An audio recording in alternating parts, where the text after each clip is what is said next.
ગીર સોમનાથ જિલ્લાના વેરાવળ તાલુકાના પંડવા, ભેટાળી, કોડીત્રા, માથાસુરિયા અને આજુબાજુના વિસ્તારોમાં લાંબા સમયના વિરામ બાદ વરસાદનું આગમન થયું છે. આ વરસાદથી ખેડૂતોમાં આનંદનો માહોલ છવાયો છે. વરસાદ થવાથી મગફળી, તુવેર અને સોયાબીન જેવા પાકોને નવજીવન મળ્યું છે. જો કે આ વરસાદ કેટલાક ગામો પૂરતો જ સીમિત રહ્યો છે.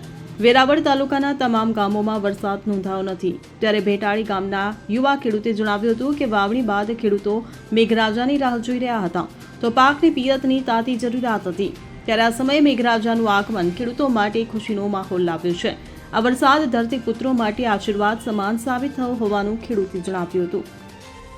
Bureau report CN24 news. હવે જુઓ દેશ દુનિયાની તમામ ખબરો તમારી આંગળીના ટેરવે.